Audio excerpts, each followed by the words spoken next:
Ayun kasi dapat ayan siya din. Andyan siya. Oh. Ako ulit ito si Victoria Moncado Santos. Lagpas na ng 2:30 na madaling araw, ayaw pa rin tumigil ni B-Boy. Ito yung lalaki ng gulo sa amin ng nanay ko kanina habang nakaupo kami dito sa basketball court ng Guerrero Street, Barangay San Antonio. Yan, ayaw tumigil sa kangangawa. Nandun siya sa kabila, oh. Yan, oh, dyan sa likod. Ayaw lumabas ngayon, eh. Kasi ngayon gumagamit na ako ng cellphone, video, para ma-record yung ginagawa niyang panggugulo sa amin ng nanay ko. Ayan, naririnig niyo ho yung boses niya, malakas. Ayan ho, oh. Yan yung naririnig niyo. Ayan ho, oh. Siya yung nakasabing nakalagbook pa. Pakinggan niyo ho.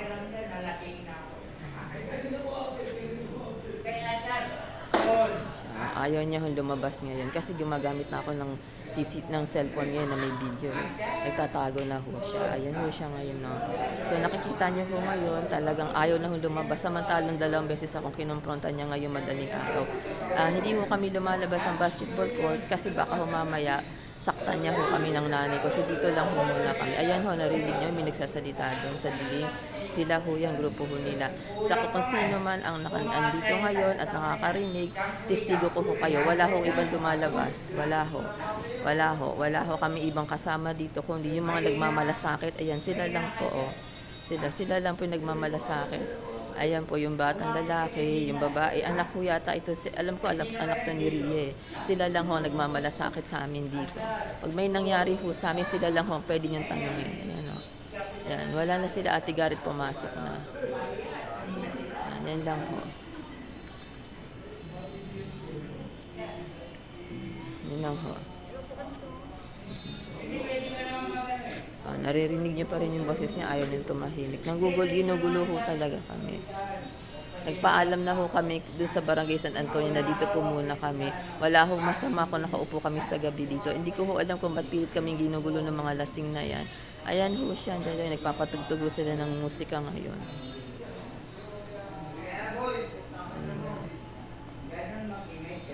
Ayan ho, ganyan ho. Narinig, boy ho, tinawag ko siyang, oy boy, ganyan ho siya. Ginugulo ho kami mag-ina. Ayan ho siya. Ayan siya, oh. Kakausapin niya. Ayan po na rin yung boses niya. Ayan siya. Pag pinasok kay Kapitan. Rosa? Sino mo, ayaw niya hong lumabas niya. Binabastos ho kami niya, kababae ko ang tao, binabastos ho ako. Kung sino man ang makakakita nitong recording na to, nakikita niyo ho ng babastos siya, alarm and scandal at harassment po ang ipa-file namin.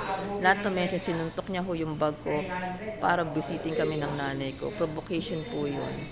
Opo, yun po ang ihahabla ko sa kanya.